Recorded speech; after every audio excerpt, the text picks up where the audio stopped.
You're listening to Panthers on Tap. I'm Curtis Rauen, joined by Bryson, Karbley. We're just two fans sharing our love for the game and Carolina Panthers football. So join us, crack open a cold one, some bubbly, a little wine, some scotch. We don't care, whatever makes you sleep better at night.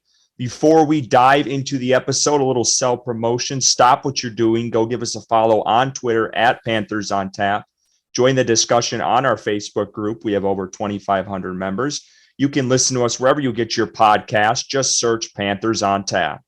It was no tricks and all treats for the Panthers on Sunday. They finally get their first win of the season. We're recording this on Halloween. So I got to ask you, Bryson, I know you dressed up on Sunday. What'd you dress up as? Didn't dress up really. Had my Bryce Young jersey on, of course, and the thing that I did majorly that I felt made a difference in a Panthers win was I changed the background on my lock screen. we were 0-6 with that lock screen I had all throughout the year. I was like, let me try this, and I think solely based off of me changing my lock screen, we won the game. So. Wow, it was the lock screen that did it. But you dressed up as Bryce Young at work today a little bit. I did, yeah. I just wore a jersey and a hat and like a quarterback towel. I was thinking about like putting some like eyeliner on, like some face paint. But yeah, Sarah, my wife, didn't really have any options for me, so I was like, I'll roll without it today. Yeah, we were kind of lame. We don't have costumes for you guys tonight. I did dress up as, of course, Travis Kelce over the weekend. My wife was Swift. It was fun. It was a good costume. But, yeah, Halloween was a good time. And tonight we had some trick-or-treaters. But it's cold out there. It is. I'm not liking this weather. I mean, it's snowing up in Wisconsin already. They can have that shit. I don't want any part of any of this. So I think we're in for a colder and snowier winter. So buckle up. But let's get into the game because got a lot to talk about, a lot of positives to talk about. Panthers getting their first victory, and it's been overdue, but I think it came at the right time against, obviously the number 2 pick, QB2 in the draft. A lot of talk of, Bryce Young or CJ Stroud coming into April last year or this year, and Bryce Young obviously comes out on top in the game. So let's just talk about it. What did you like from him, and what did you like from this team offensively on Sunday? Yeah, I think Carolina had a chance to really win by more than the 2 points that they did. If they would have came away with some of the points that they had an opportunity to get in the red zone. I think the first trip that they had, they went for it on 4th down, didn't get it. So, this game really could have been a little bit even, more of a win for Carolina. But obviously, I think the biggest takeaway from this game is Bryce Young outplaying Stroud and really kind of silencing some of the haters, some of the doubters that he has. In my opinion, all along, you and I have both felt the same. We've been consistent on Bryce was the right pick. It's just going to take some time. This is not a great team. It's not although we thought it was a great coaching staff, just going to take some time to mesh. And then with Thomas Brown calling the plays, which looked really good, except for his short yardage play calling, which I was a little discouraged with, especially in the red zone on that 4th down that they failed to get. But overall, the offense looked cohesive. It looked, it looked like an NFL offense. So it was exciting. Obviously the negative is the offensive line, allowing Bryce Young to get sacked 6 times from a defensive line that doesn't really get a whole lot of sacks was very discouraging, especially Ickey Ekwonu. Don't know what's going on with him at left tackle. He continues to struggle, have mental lapses, get beat by the bull rush. He gets pushed around, ragdolled. He is effective in the run game, but his pass pro has just been awful all year, and it's really hurting Bryce Young at times throughout the game. So Bryce dealt with it and led his team on a 90-yard drive to win the game. And the Texans tried to implement the jumping off, trying to time the kick multiple times to get in Eddie's head, and then my guy Eddie Pinheiro made the kick. So Also want to shout out to my guy Tommy Tremble. Been on that bandwagon for a while, and it seems like he's finally taken over as tight end one. I don't even remember seeing Ian. Well, Ian Thomas is injured. Of course, I don't remember seeing him on the field. But Sullivan looked like he had a big catch. Looks like he could be a promising prospect there at tight end, which is what we've thought kind of for a while. And then, of course, like I said, Trimble, who is the de facto starter. It seems like Hurst is kind of flying away. I don't know what's your opinion on the tight end room, and then I want to hear what you have to say about the offense as well. Yeah, Tommy Tremble, hats off to him. I've been a doubter for a while now, and he's really showed out and has become a touchdown machine for Bryce Young, which I expected from Hayden Hurst. And Hayden Hurst just hasn't taken hold of the opportunity. He had a drop on Sunday. He didn't play very much. He's his play time has just been on a slow decline really since week 1. And he caught Bryce Young's first touchdown pass. So yeah, I know he had said he had talked about it last week. I think it was before this game that he actually ended up talking to the coaches about it, because this wasn't what they were envisioning for him and what his role was supposed to be. And, they said he needs to get better at blocking. So maybe, that is something, but, Hayden Hurst kind of said, like, that's not what they brought me in here to do. I think that was kind of Ian Thomas's role. And obviously with him injured, things have changed, but yeah, Tommy Tremble has, embraced it and has played well. No qualms for me on him. I think he's played really well and has really fit into that role as tight end one. And I think his connection with Bryce Young is just getting stronger every week, and I'm happy for him. He's playing well, and I was wrong. I'll admit it, I was wrong on Tremble so far. So it's good to see though that catch on Sunday in the end zone. That was a hell of a throw by Bryce, and then obviously a good catch by Tremble. But offensively, yeah, I thought Bryce looked good. He's had a ton of completions up to this point, week in and week out. I think I saw something where he's had like 20 plus completions, and I think all of his starts are damn near close to it. So that was good. And he had I think it was 2 or 3 or 4 drops in the game. So I think it was 4. So if you add those 4 drops, and I think he was like he'd have been 25 or 26 of 31 or whatever he was at. So I thought he played well. You mentioned the red zone series. I thought wasn't a big fan of that play calling by Thomas Brown in the red zone there. They went for it on that drive. That they went 3 runs up the middle, and then they passed it on 4th down, didn't get it. I was hoping they would have mixed it up either with some outside runs there or even a couple passes mixed in there. But again, just couldn't get the job done there. And just thankfully it ended up, Texans took over, obviously real close to the goal line.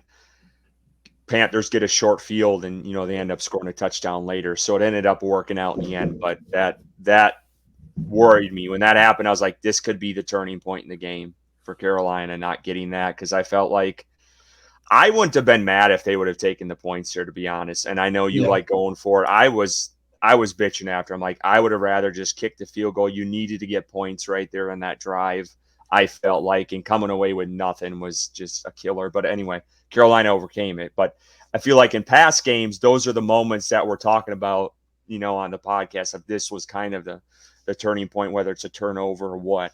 So you also mentioned Sullivan. I think he only had the 1 catch. I think on that, but that was a good play by him. Good chunk yardage when they needed it. But overall, I thought the offense played well. Obviously, the run game didn't get going like I think many of us had hoped against the Texans. But Chuba, ran the ball well when it mattered down the stretch there in that game-winning drive to go. I think it was it was a 90-yard drive, like 15 plays. Like, yeah, you can't call a better drive like that. I think they started, and I want to make sure I have this right, so I'm going to try to find this quickly. But I want to say, I mean, Carolina started with, I mean, the possession was 6 minutes and 17 seconds. I mean, that just killed that fourth quarter Yeah. and literally allowed Carolina to end the game on their own terms, which you can't ask for better. And it was great execution by Bryce Young. He loves him some Adam Thielen, man. I mean, that is his safety blanket and his go-to when in crunch time. How pissed would have you been if Miles Sanders got in the way on that fourth down? I mean, when I saw that in the game, I'm like, what the hell are you doing? And then Frank called him out, which I was surprised. I was surprised Frank did that. But yeah, I mean, the best play Miles Sanders made all day was getting out of the way of that pass. That was the best play he made all day. And yeah, I mean, that would have obviously ended the drive, would have made it difficult for Carolina to win that game. So first props to Adam Thielen for focus, like keeping his focus and catching that ball through all of that. I thought it was incomplete when I was watching on television. I know you were at the game. I was like, okay, then I guess Miles Sanders fucked that up. And then I saw like they're like first down Carolina, Adam Thielen caught. I was like, what the fuck? And then they showed the replay. See, I thought it was close. I didn't know if he got past the sticks from where I was sitting. It was hard to see. I mean, I assumed he caught it, but I was worried that it was short because it was pretty close to the line, but they obviously gave it to him. But that was my biggest worry out of that. Yeah. But yeah, that was a hell of a play too by Bryce to extend it and find him. Bryce had a lot of out of structure plays in this game. I mean, we've all seen the one by now where Chuba gets blown over by the guy and Bryce spins out of it and throws that dart to Adam Thielen for like 30 yards on the left side of the field. Thought that was a big play in the first half and really got the offense going. So he had a lot of those plays, though. Like he might have been sacked like 8-9 times in this game had he not done what he did. So yeah, I think his, again, out of structure is pretty underrated. And I can't remember who was breaking down the play today. It might have been Baldy, the Baldy breakdowns. And he's like, if this was Mahomes or Hurts or, any of the top QBs, Orlovsky said it today. I mean, this would be talked about all day long on SportsCenter. So, again, I thought Bryce played a really good game, and we've mentioned it really since his first start. He is making progress, and that's what you want. Like, you want to see steady growth this year, and you're seeing it every game. Every game, he's making growth. Yeah, he. I mean, we can't say enough about how good he was in this game. Versus the Blitz, 8 for 10, 142 yards, 0 interceptions, and 118 passer rating versus the Blitz with that piss poor offensive line. There was a breakdown of a play that a Texans reporter was doing where Bryce Young checked into an Adam Thielen screen when Bryce Young read the defense, checked into an Adam Thielen screen, and I think that was the one that pretty much set them up for a 3rd and short, and they got it. It was the 2nd and long, and Bryce Young checked into the screen real quick, threw it, and then, I mean, it was amazing. Like, he didn't do really anything wrong. It was almost a perfect game from him, and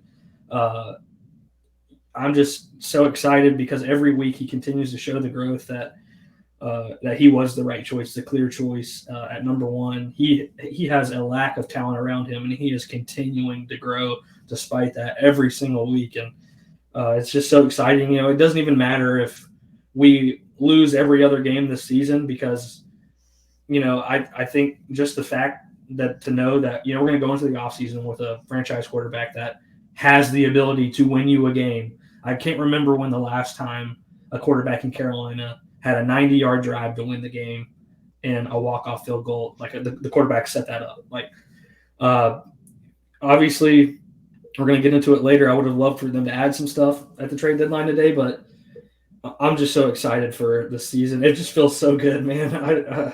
The win felt nice, obviously, but it's just so nice to even just break it down even more and know that you have a quarterback.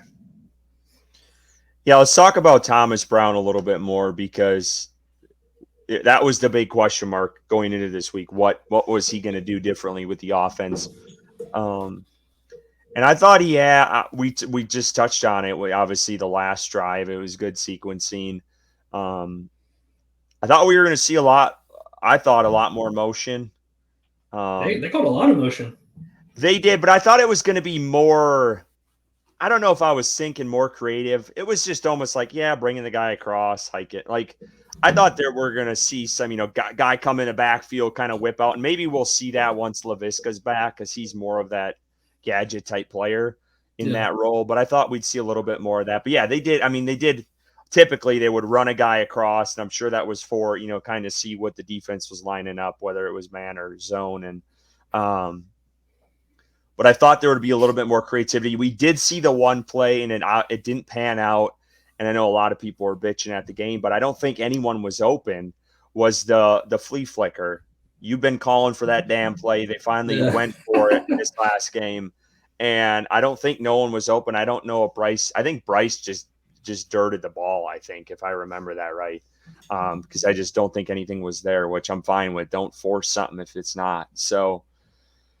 But yeah, you saw a little bit more, and obviously, I think DJ Chark was getting more involved. I know he had a drop in the game, and I think Mingo did as well. But I felt like there was more opportunities there for Chark in the game versus what. And I don't know if that's just Bryce seeing the field better, or they're just calling more, trying to spread it out a little bit more. I don't know, but I felt like DJ Chark was getting a little more opportunity, and obviously Bryce took some deep shots too in this game. But what did you think of Thomas Brown's his debut? Yeah, I like I said earlier, I liked it. Other than the short yardage play calling in the red zone, I thought that was kind of vanilla. Just hand the ball off 3 times and hope that Chewy gets in. I'd like to see a little bit more creativity, but with that being really the only qualm that I had, like you said, the offense just looked like it flowed better. They sent Mingo, I think, in motion every single time before the snap almost. It was pretty much every play they sent Mingo in motion, and he did have that 40-yard catch, his biggest one of the season. Chark dropped a one, and then Bryce Young went right back to him, and Chark caught it. And then even Terrace Marshall got involved there on that one of the last drives of the game. So, yeah, I mean, it seems like he spread the ball out more. Raheem Blackshear got involved. Thought he was electric when he got involved. Definitely need to get him. Yeah, more snaps than Sanders. Yeah, which is it should be. I agree. Yeah. I agree. Yeah. So I think that it was his first time calling plays. I saw a stat. I was trying to find it while you were talking, but I think like yards per or expected yards per play. Thomas Brown's offense ranked 12th in the NFL on Sunday. Yep, so, I saw that. That's very good for a first-time play caller in Carolina. So I think that he's going to continue to grow. It looked like a modern offense, and I think that that's something that we all complained about with Franks was that it was kind of old-fashioned, not really a whole lot of pizzazz and trickery or anything like that. But like you mentioned, they did try the flea flicker. Even the play where Bryce Young had the face mask, he was taking a deep shot to Chark, and Chark was open. It was going to be a big play, but he got face mask, and of course the ball fluttered. So they dialed up way more deep shots, and they absolutely, and they some of them did work with that nice play from Bryce to Thielen, and then a Chark one, and then Mingo. But it's the best offense that's looked all year. Yeah, and I thought the plays came in quicker. I was trying to keep tabs on that throughout the game, and I felt like Bryce was coming. He was at the line with about 15 left a lot of the time to kind of dissect, what the looks of the defense and stuff. So I thought that was good, and that will give them. And then he did mix in some up tempo. I thought we'd see a little bit more of that, but at times he would mix it in, going off of the feel of the game. So, but I think we'll see more of that, and I think you're going to see some more gadget plays as we move forward here because it's only the beginning, and this will be, his second game this weekend. This has just popped in my head when we were talking about the goal line, and I've thought about this for a couple of weeks. I just wanted to get your take is how would you feel with Bryce Young doing a QB sneak? Because I feel like it's not expected. Like, I don't think teams are seeing it coming. And I get it. He's a smaller statured quarterback, but I also feel like he could play that into his advantage of fitting into small little, creases or holes. I just feel like there's an opportunity there, that we talk about the tush push and stuff that, he could get through. And I feel like at some point do you think it's worth them testing it out? I don't know if people are worried about him getting injured or what, but I just feel like, I don't know. It could be like the Carolina Chuck. I mean, you could chuck him over the line. I mean, like seriously, like let's figure out a play for him, because I don't think are going to see it come. I don't see it happening. Yeah. I'm not wanting to throw my franchise quarterback, but not that. I was kidding. Yeah, but I know. You get what I mean. I'd like to lean towards the side that they've taken so far and not really changing it, because a lot of injuries do happen to quarterbacks and quarterback sneaks. I think that Patrick Mahomes got injured one year doing a quarterback sneak, and they've just like stopped it. Like that, he just doesn't do quarterback sneaks anymore. So, not only is it because Bryce Young is smaller in stature, but also even the big quarterbacks get injured on quarterback sneaks. So, yeah. I'm good on that. Bring in Andy Dalton if you want to do a quarterback sneak, or bring in Andy Dalton and fake a quarterback sneak and have him throw it. And I think that's kind of the opposite of what you're saying, is like, oh, they're bringing in Dalton, they're going to be sneaking it, and then I don't know, have him throw it. But I wanted to see a little bit more creativity. 3 handoffs right up the middle to Chuba. Not your offensive line isn't getting any push. I mean, you mix in a play action, a boot. I would love to see Bryce on a boot in the red zone and allow him to use that creativity and that playmaking ability, because we've seen it before, running and then slinging a touchdown to Thielen like he did just a couple weeks ago. So, and even the play to Trimble in the red zone that on Sunday, that was Bryce just creating from what he had available to him. So I think just putting the ball in his hands and letting him have a shot or two to score, I think, is your best chance in the red zone, especially 5 yards and in, really.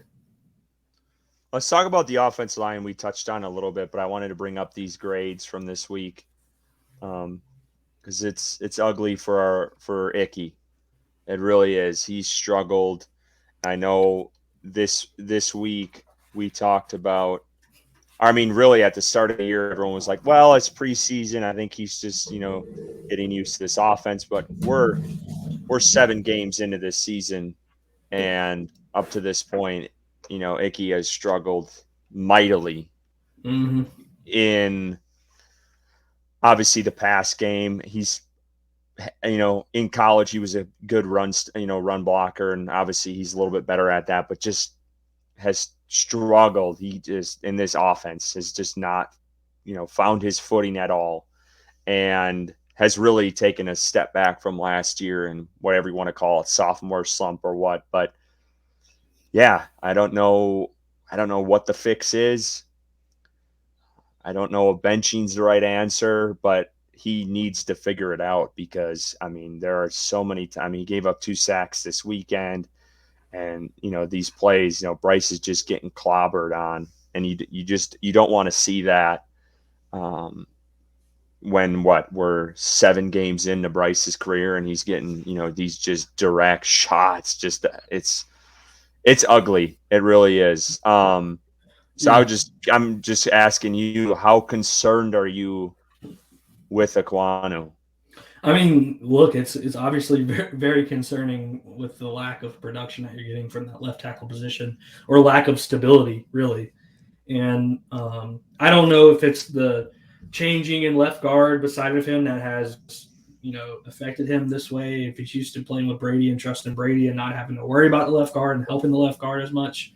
I don't know if he's in his own head, but there is some solace in knowing that, Andrew Thomas kind of had this same trajectory that Ekwonu's on right now, hopefully, where Andrew Thomas was decent the first year, really struggled the second year, and in his third year, he's an all-pro left tackle. So it seems like that the second year is usually pretty tough for these guys. I don't know why that is, but it seems like that is kind of a reoccurring thing throughout the league. So not all hope is lost with Ekwonu. There's really no other choice right now for Carolina, so they're going to have to roll with him at left tackle and hope that it improves throughout the year.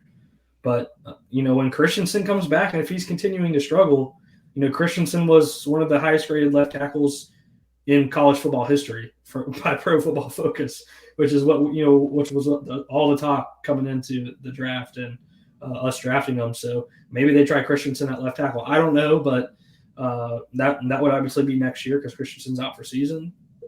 At that point, then I think that you move Ekwonu into guard, and I think that he's more of maybe a natural fit at guard. But yeah, he definitely needs to play better as a top 10 pick at that left tackle spot. You would hope that spot's solidified and Bryce Young doesn't need to worry about his blind side, but my God, he's had to worry about it. And that just makes me feel even better about him, knowing that he's continued to grow, like we talked about, every single week. And he continues to trust Ekwonu every single play. Even if he gets hit, he's coming right back and he's trusting Ekwonu to get the block. He's unshakable. He can't be rattled. He doesn't get nervous. He is just stellar, a stellar player. And of course, it would be nice to have a left tackle that, he didn't have to worry about that in the back of his mind. But, at this point, it is what it is, and we have to deal with it. So I don't know what the answer is. I don't know if you keep a running back over there at all times and have the running back help out and chip or whatever. But, something needs to be done because he's going to end up getting Bryce hurt. And if that happens, then I'm driving to Bank of America and trying to beat the shit out of him. But I know it's not going to happen. Well, I'll tell you what, I think he's got all the tools. He just needs to absolutely polish it up. And, Campen, he's supposed to be this revered offensive line coach. Hopefully he can, get him straightened out. And I don't think benching him is the right move. I just think this is going to take time. It's going to take reps in this offense. It's an entirely different scheme. And I think, by the end of the year, this might be on an upward trajectory for him. I wanted to mention Austin Corbett. I thought he had a hell of a game. I know you see here the sack and the pressures and stuff, but I thought he played decent. Again, I don't always go off of PFF because I thought Ickey Ekwonu should have been all red. I thought he was terrible. So just off my own eye test. But, yeah, I thought Corbett played really well in this one. Bradley Bozeman, I feel like this is about on par for what he has done in recent weeks. And then, Taylor Moton too, as well, looks like he had a good game.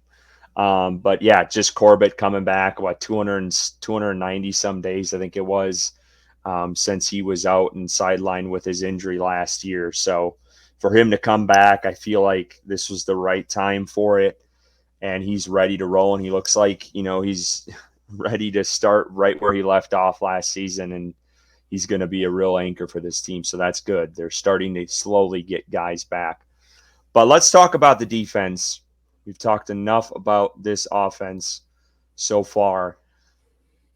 I thought they played well, man. I mean, to hold a team, and I get it, they're young. The Texans are young, but they got some playmakers. And C.J. Stroud, I mean, he was making some damn good plays in this game. Even there was one throw, and I don't remember what quarter it was, but he's put it in between two of Carolina's defenders, and I don't know how the hell he got it in there. I thought it was picked off, and it somehow got to his guy between two dudes, and I'm like, holy shit. Like, I get why he was number 2 taken off the board. Like, Texans shouldn't be upset. Like, I think both of these guys, Bryce Young and Stroud, are going to be really good in this league. I still think they got the right guy for them too as well. So I wouldn't be sour at all if I was them. But C.J. Stroud made some damn good throws in that game. But defensively, I thought Carolina played really well. I know you would like to harp on him, but Brian Burns had a solid day on Sunday. Had a sack. He had a nice tackle for loss on one of the backs early in the game too.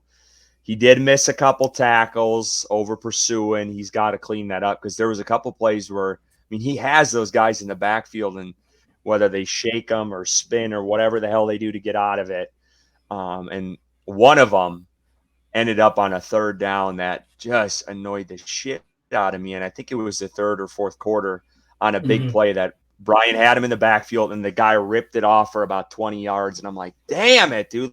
Like, we get that stop. And I mean, Carolina's sitting pretty even more from what they were, but I thought he played well. And then Frankie Louvu, man, his mom, Whew. her first game watching her son ever in the NFL, and he dominated. Like, he was everywhere. I know we talked about him and him at middle linebacker last week with Ricky and stuff, but he played like a freaking line. I mean, that guy was all over the field, tipping balls. He had a sack in the game, couple tackles for loss. He played lights out in this one. Yeah, 49 played like 59. That's what I Yeah. tweeted, and he really did, man. He was the best. I think Frankie Louvu is the best defensive player on this team. He's the most well-rounded. I mean, he is so underrated in this league, and Carolina needs to do whatever they need to do to get that man re-signed. And same with His Brian contract Burns. is cheap right now. Yeah. Very cheap. I thought getting Xavier Woods back was super important for the secondary. Obviously, you could tell the communication was better back there, much better with him there. Once they get Von Bell back and J.C. Horn, man, that defense is hopefully going to be really good, like the defense that we thought that they were going to be to start the year. So don't really know what the timeline is with J.C. Horn. Frank Reich said something that was so like it's going to be a minute before J.C. Horn is available. Von Bell seems like he's a little bit closer, hopefully, so getting him back will be big. But yeah, Xavier Woods played really well. I thought Dante and CJ Henderson played really well. The defensive line for the most part. Even DJ Johnson made a couple plays, showed up. Jamie Robinson got some playing time and I think he made a tackle for a loss as well.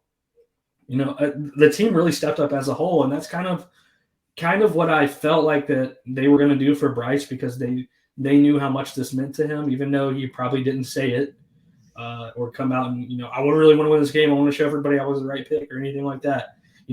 Like Ricky had told us, like DJ Chark said, it's not – no one said it, but everybody knew. Everybody knew what this game meant, and I think you could tell throughout the whole entire defense how they were playing, through the offense. Chuba, pounding for those – short yardage that the one that pretty much sealed the game, that 3rd and 1 or 2, and he went through, and then he did the Musa Muhammad celebration that the Carolina Panthers tweeted out. So I think this team as a whole just really got together, and then even in the post game where they were giving out the game balls, and Frank Reich was tearing up when he was giving one to Thomas Brown. I love that though. People don't realize though he was saying that. Well, he wasn't saying that to get other. He was saying that to stop himself from getting choked up. But people are like, no one said woo with him. It's like, no, he was trying to just like catch his breath. Yeah. So, but yeah, those moments are. I got the kind of feeling like I got last year with Steve Wilkes and some of those like heartfelt end of game speeches and just moments like that, where I think Tepper last year gave Wilkes the ball and he got choked up. It just, that kind of gave me some flashbacks to that a little bit. But yeah, these guys put in a shit ton of work, and I know fans harp on their asses all the time, and it's deserved. I get it. But like when they finally can, see everything come to fruition for one game, there's a sense of relief for everyone. And, Frank is really proud of Thomas Brown, clearly, and he should be, because I think there's a coaching star in the making, and he won't be here very long. Let's just put it that way.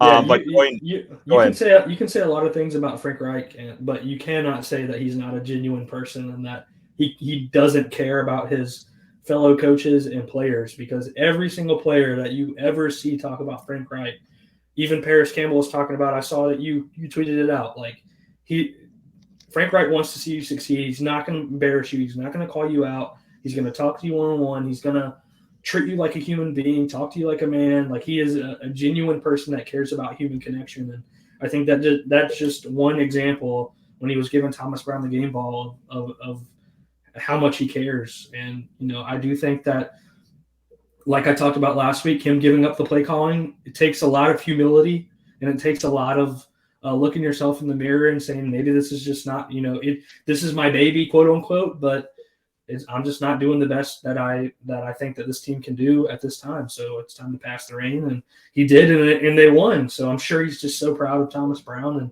Another moment that I personally teared up with was the video with Austin Corbett on the sideline when he started crying when they won. Like that was just amazing to see. It's just sports are so emotional. It's the reason why we watch is because it's just that connection that people get from these players and all the hard work that we know that they put in. And sometimes we are irrational and we say stupid shit, but at the end of the day, we really want to see these guys win and really care about the players on our team. So I was just excited. And one other note that before you move, that video of Bryce Young coming in to the locker room and saying "Hell yeah, baby!" It was another one that got me going, man. You cannot imagine, or I'm sure we can imagine the confidence that Bryce Young has gotten from just this game. The confidence. I was literally about to just mention that video. That just got me pumped as shit. Yeah. Seeing that, any little confidence that he can get, just the slightest, I think it's going to propel his game. You mentioned DJ Johnson. I wanted to mention him too because I've been on that pick ever since they made it. So I thought he had a solid game. He made some plays. He had a tackle for loss or two in the game. I thought he played well for replacing YGM. JB Robinson, he's starting to get a little bit more playing time back there. I couldn't tell if he made any plays from where I was at, but I know I saw him in there several times, way more than he's ever had on defense. So that was just something of note. Dante Jackson, from my angle, it was hard to see, but I want to say he's the one who made the play on the fumble. I think he knocked the ball out. Yep. So that was a big play by him because that changed things too for Carolina. They came away with a field goal on that. I was hoping for a touchdown, but that was a pretty big play in the game. I know everyone wants to harp on him, so you got to give him some flowers when he makes a play like that. He also had a huge tackle for a loss in the run game. I think it was a third. Yeah, he had a couple of good tackles, right at the line of scrimmage. And then we got to talk about Eddie because he deserves it. I mean, I don't know how you were at home, but I was trying to record the game-winning field goal, and of course, 3 times it was fucking Bush League. It was. I don't care where you slice it. It was bullshit. And when they jumped off sides the first time, I'm like, oh my God, this is Carolina to a T. Like, this is gonna be a shit show.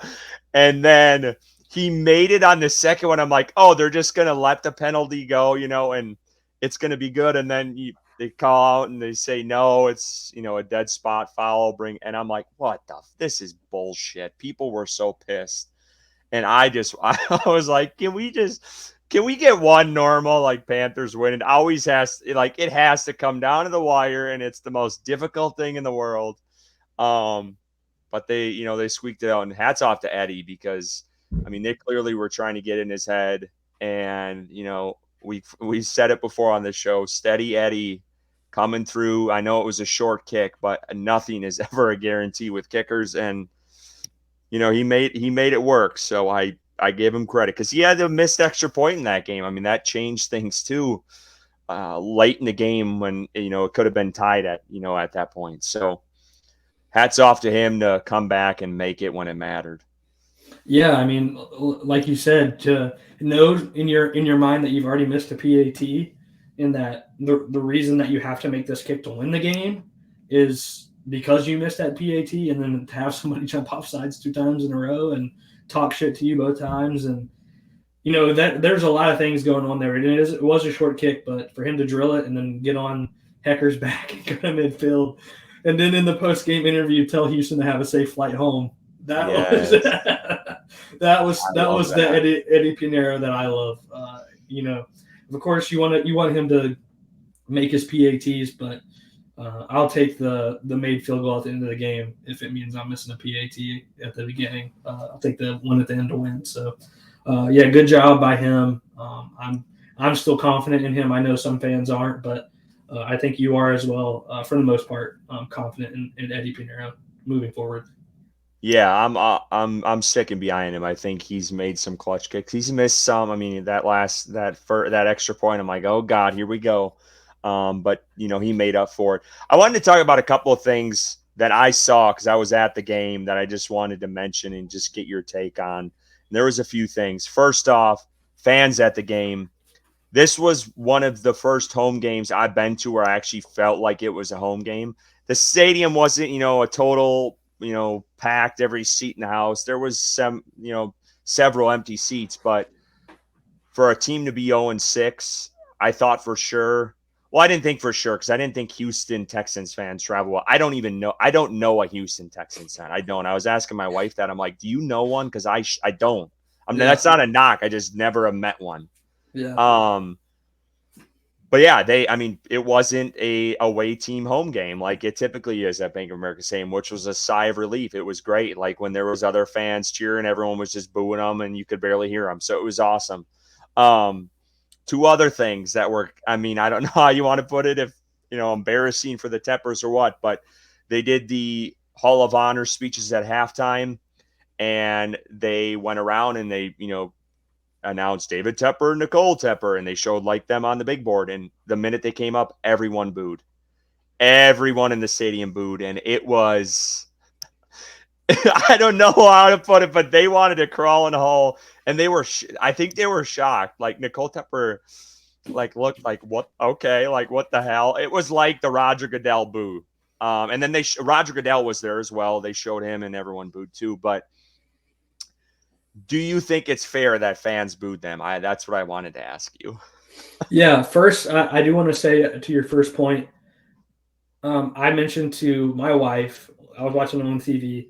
I said the fans are really loud. You can hear through the TV. They keep pounding, chanting to start the game, and then all throughout the game, you could hear the fans cheering. It was very loud and noticeable. So I did recognize that through the TV. I was very proud of the fans for that. But booing David Tepper and Nicole Tepper. I don't agree with it personally at this point. I feel like I'm like one of the few people that are defending Tepper up to this point. Yeah, he hasn't had a winning season in Carolina. Fucking sucks. But again, he went out and spent a fuck ton of money this offseason and made moves that we thought was going to assemble the Avengers coaching staff. And everybody in the whole entire country thought that, from the media to, fans to everyone. Dished out all that money to bring that coaching staff in, approve the trade up to the number 1 pick. They made moves this year to get better, and I respected the hell out of all that. So, yeah, we suck right now, but, fans can be mad about the turf and, the stadium and whatever they want to be mad at, but it could be a lot worse. We could have a Jerry Jones or we could have a Dan Snyder, and I think that, yeah, Tepper hasn't been the best owner up to this point, but I personally probably wouldn't have booed him. I don't blame fans for booing. I don't think it's, out of the realm. It's their right. I think a fan has every right to boo whoever they want. I don't agree with players saying they shouldn't boo, and I don't agree with people that just say they shouldn't boo in general. It is their right to express how they feel. So I wouldn't have at that point in that game, but yeah, I think that it's probably expected at this point. Like I mentioned, you haven't had a winning season.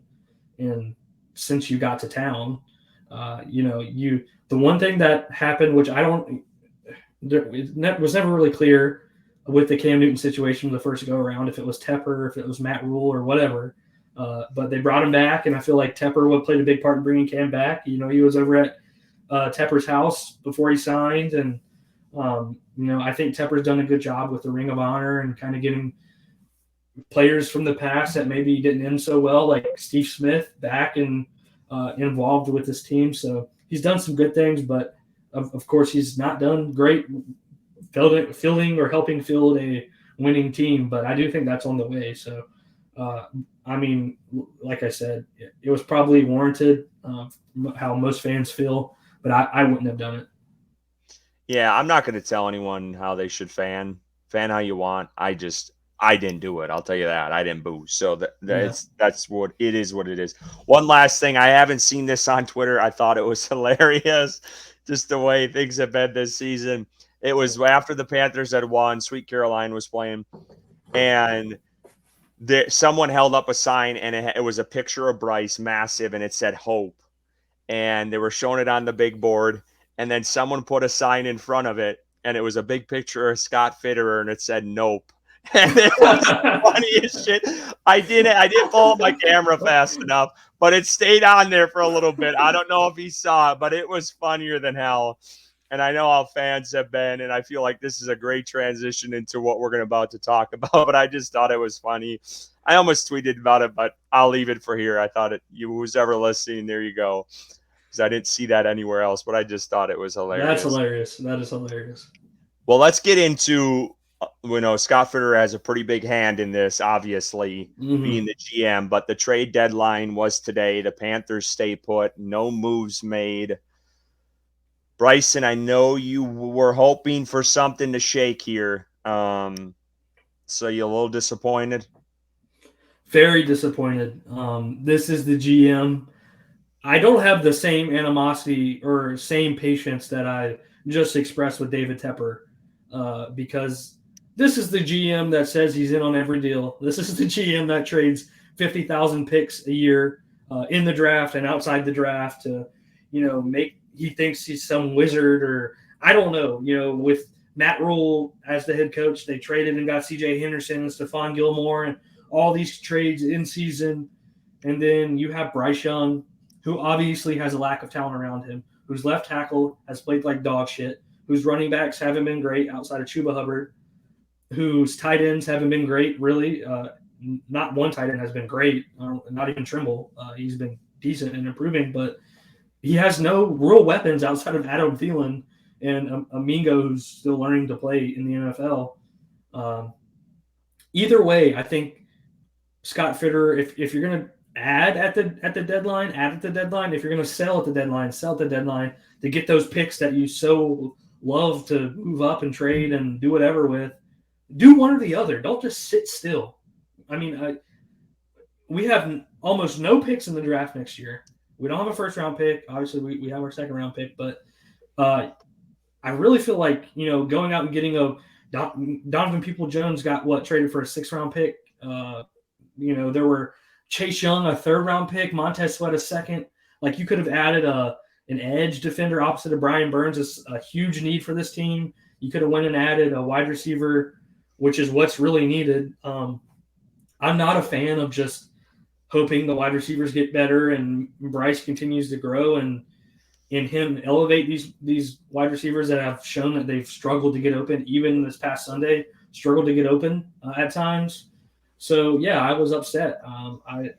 This GM says he's in on every deal, and he was in on fucking nothing at the trade deadline on either side of the things of selling or buying.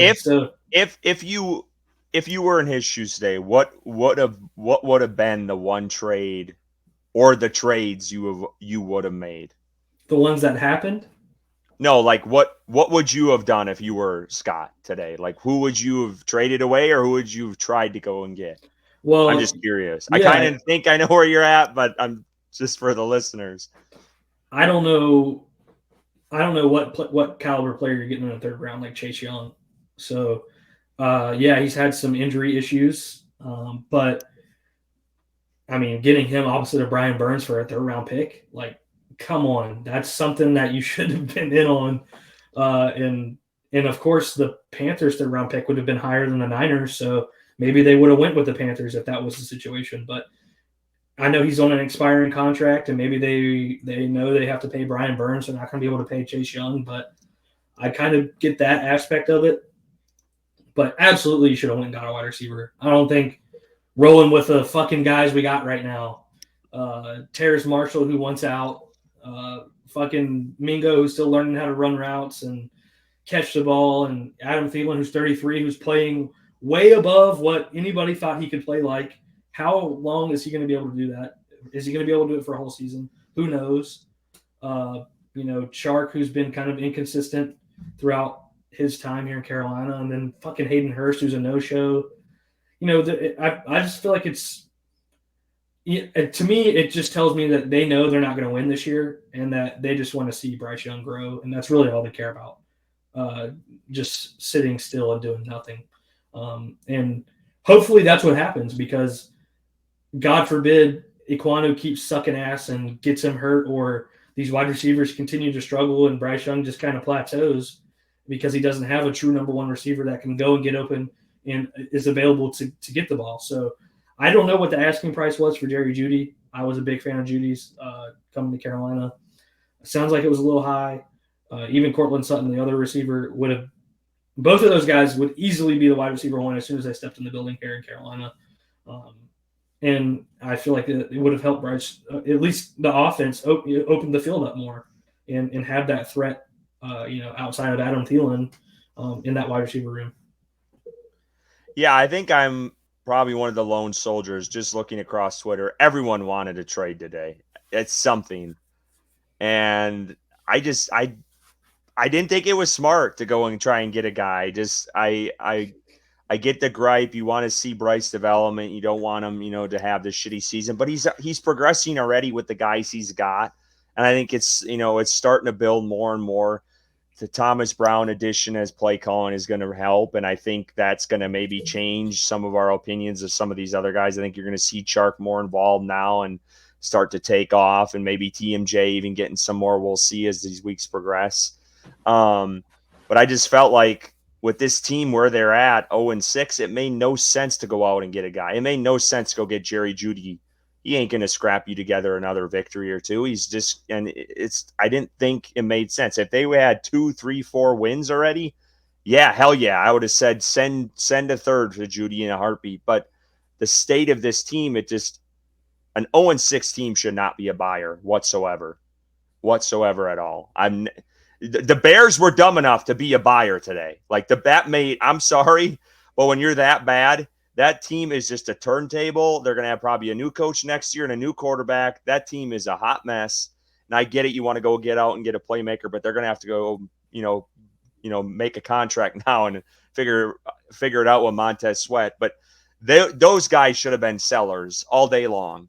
And, but yeah, I didn't think Carolina tried to be sellers today, and no one was interested in their guys. No one was interested in TMJ at whatever the asking price was or whatever Scott wanted to dish him out for. I thought maybe the Lions made sense, and obviously they got Peoples-Jones. I thought Chin was the most likely to be traded. Didn't happen, obviously, with the injury. I don't know if it was too smart for them to even play him that last game then, if they were looking to trade him. That could have hurt his chances because he wasn't playing a whole hell of a lot. Dante Jackson, I thought maybe would have been a possibility. Clearly, there wasn't enough value, or they didn't want to dish him out. And I was not for at all whatsoever Brian Burns being dealt. I thought that was Carolina too often trades away their best player. And I would have been royally pissed if they would have gotten Brian Burns. I don't care how many picks it would have been. You need to keep your cornerstone players, and they need to start doing that to build around Bryce Young. And dishing out and getting rid of your best players is just putting you back to square one over and over and over again. And it makes no fucking sense in the world. And I get it. I'm biased, and I love Brian Burns, but I just think it makes no sense to get rid of a guy. You are teaching your players, once you get good, you are getting shipped off, because that's literally what has happened the last 4 or 5 years with this team, is they get rid of their good players. So was not a fan of that. But yeah, I thought maybe they would have been able to sell some guys, and clearly there just wasn't value for them, or they weren't willing to give up whatever was being offered. But I do think, I get it. We probably wanted a first round pick, but that second rounder, I'm assuming is going to be pretty high up. And they do have, let me see here. They have a second, a third, a fourth. They have 2 5th rounders and a 6th rounder this upcoming draft. So, they got picks. They obviously don't have the first rounder, but I think they have money in the offseason. You're obviously going to probably have to, unless they take Burns, you're going to have to pay Burns. Derek Brown's coming up on a contract. You're going to have to pay him. That's why I don't think they got, Luvu's another one. That's why I don't think they went out and tried to go after a Chase Young or Montez Sweat, because those guys both need contracts. They're basically a rental this season, and you better hope you can sign them in a long-term deal, or that's a pricey-ass rental. The Bears clearly think they're going to get Montez Sweat for a long-term deal. Obviously, they went to trade it for him because they're terrible right now. And then the 49ers make sense because, either they're going to use him for a 1-year rental and try to make a Super Bowl run this year because they're a pretty damn good team, obviously in a slump right now.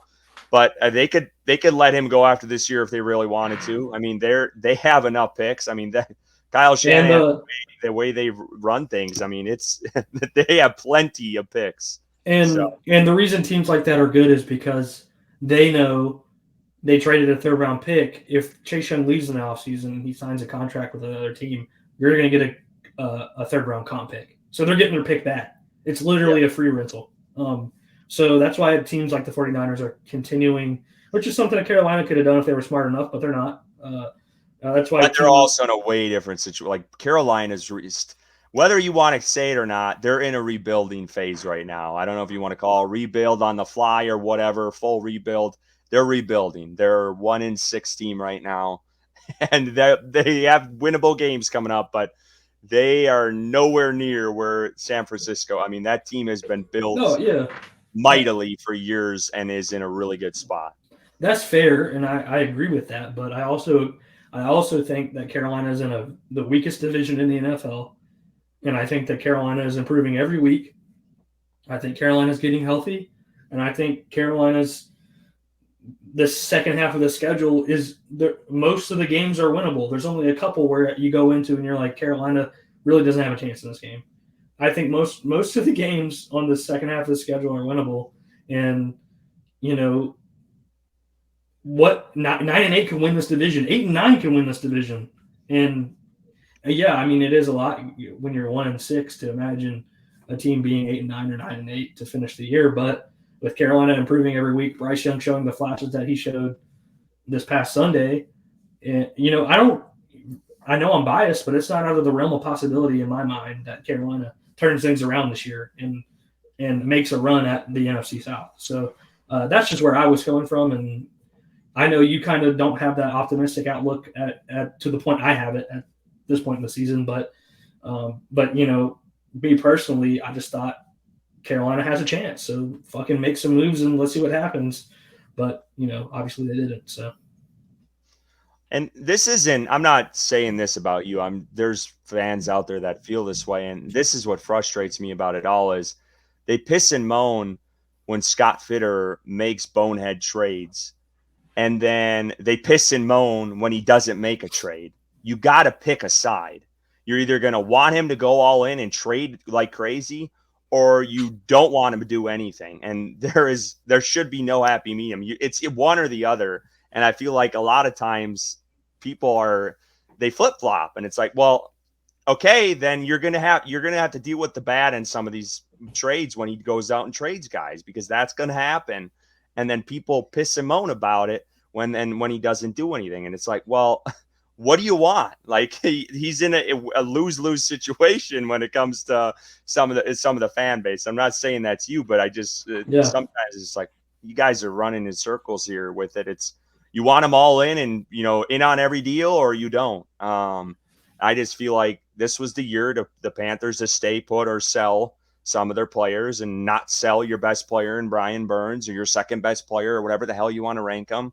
But yeah. I mean, we just ride or die with these guys. I think you're slowly seeing this locker room getting closer together. We're obviously seeing that with this win this weekend. And I think, like you said, there are a ton of winnable games left. The division is down. There is a shot to make a run, but I think you can make that run with these guys. I think it's clearly showed up on Sunday. I think you can make, with these pieces coming back and J.C. Horn coming back from injury at some point, hopefully, and some of the Von Bell, maybe later in the season. So I think you could get some of these pieces back and turn it around with the guys you got. And then you also don't have to give up the assets. You can go get a guy in the offseason because they should have some money. So anyway, that was a really long conversation, but it was a good one. I like it. Yeah. Let's talk about the game this weekend. Colts Panthers. Whatever you want to call it, the Frank Reich revenge game. I hope these guys go to bat for him because clearly there was some bad blood after this one. We all saw the Eagles coach after last year's game where, this one's for Frank Reich and all this shit. So, Frank has had support as after he's left in Indy, and I've seen stuff on the Pat McAfee show. It was bad. It got bad at the end of Reich's tenure there in Indy. I mean, guys not showing up to meetings, and you obviously had the players betting on games. A lot of players got suspended off that. I mean, there was things that were happening in Indy. So this game is going to be interesting. It would have been, I'm sure, a little bit more weight if he would have been going there. But he gets someone to host him in-house, and clocks turn back this weekend. So part of this game will be at night, it looks like. So yeah. What do you expect in this one? Yeah, this is your prediction. Save your prediction. Okay. Yeah. This is a Colts team that obviously has dealt with some injuries, lost Anthony Richardson. Gardner Minshew's the starting quarterback. Just gave up 38 to the Saints offense that has struggled to score points all year. Gave up 310 yards and 2 touchdowns and 133 passer rating to Derek Carr. Rasheen Shaheed went for 3 receptions for 153 yards and a touchdown. He averaged 53 yards. The week I don't put him on my DK. Yeah. 51 yards a reception. Kamara went off. Everybody went off in this game for the Saints offense. The Colts defense is not good at all. This might be the worst defense that Carolina has faced up to this point. So Bryce Young, I expect to have another good game. The offense, Gardner Minshew, I feel like is hit or miss. It depends on if he's hot or he's cold during that game. Like it's either one or the other. It's not in between. Versus the Saints, he wasn't very good. He 213 yards, an interception, and 2 touchdowns. So I guess it wasn't terrible, but it wasn't great. They got some good receivers: Josh Downs, Michael Pittman, Alec Pierce. Of course, they got the double-headed monster with Jonathan Taylor and Zach Moss. So that kind of worries me. A run game, I would imagine the Colts' game plan is going to be to run the ball and play action off of the run and see what they can get against this run defense that was impressive this past Sunday. Can they put 2 good games together? We're going to see, obviously, but the Colts, I think this Colts team is the worst team they've played up to this point. So I do think that Carolina has a chance in this one, but again, I think it's really going to depend on if Carolina can stop the run. If Carolina can keep Jonathan Taylor and Zach Moss in check, I think it's going to be a pretty good win for Carolina. Yeah, that's my biggest concern is their run game. Those guys up to this point have been really, really good. They have a top 10 rushing offense in the league. And we already know Carolina has struggled. They kept it in check this week, but they have struggled overall this season against the run, and really last year too, really this last couple of years against the run. And like you said, I think Minshew he's just really inconsistent. It's like, what guy are you going to get on Sunday? There's looking at, points scored for this team. One week they put up 38 against the Cleveland Browns, who have one of the best defenses in the league. Yeah. And then they put up 23 to the Titans. So it's like who have struggled. So they're just they're just up and down, it seems like, and hopefully we can get them. Jacksonville a couple of weeks ago, they were limited to 20, and that was one of their lowest scoring. That was their lowest scoring game of the season was against the Jaguars. So maybe that's the formula to take with them. But it's you just never know with this team. And I think that is my biggest fear is that run game against Carolina. But who knows? Maybe they can keep them in check. But I think we all were hoping to at least see. Obviously we're better off, but it would have been nice to see the Anthony Richardson versus Bryce Young game. Obviously that's not the case now with his injury, but I was really hoping to see that game between the two. Your boys playing there, Josh Downs, he's having a pretty good season from UNC. So, and Frank's going to, I'm sure this is going to be an emotional game for him. He knows a lot of players on that team. Pittman Jr. comes to mind. It should be a good one. And they got some guys on defense too. DeForest Buckner's think he's got like 4 or 5 sacks this season. So it's going to be a fight. I think it's going to be close. What do you got for a prediction? Yeah, so like you mentioned, the Colts haven't scored under 20 points this season. That Shane Steichen offense, while it may not be the prettiest thing, they do put up points. So I do think that the Colts will score at least 20. I think that I'll call it 27-20. Carolina wins. I'm going to stick to my pessimism here and keep it riding. I think this Colts team is going to be too much. I'm worried about the emotions for Frank Reich too. I think this is going to be an emotional game. I'm not ready yet. I think maybe if they win this week, I'll be ready to pick them again, but I'm going to wait a bit. I think it's going to be a close game, but I think the Colts edge it out, which is going to suck. And I hope they prove me wrong again, but I'm going to say 28-24 Colts win the game. God, I hope I'm wrong. I really hope I'm wrong on that. You're going to It be. would be nice to have back-to-back wins and start a streak going here because the Bears are not looking good right now. And that QB they got playing, I mean, he's made a couple splash. We'll talk about it next week. He's made a couple splash plays, but that guy's made some bonehead throws too. So, but I think that's all going to do it for us here on the Panthers on Tap podcast. You can catch our episode wherever you get your podcast. Go follow us on Twitter at Panthers on Tap for all your analysis and breaking news. And as always,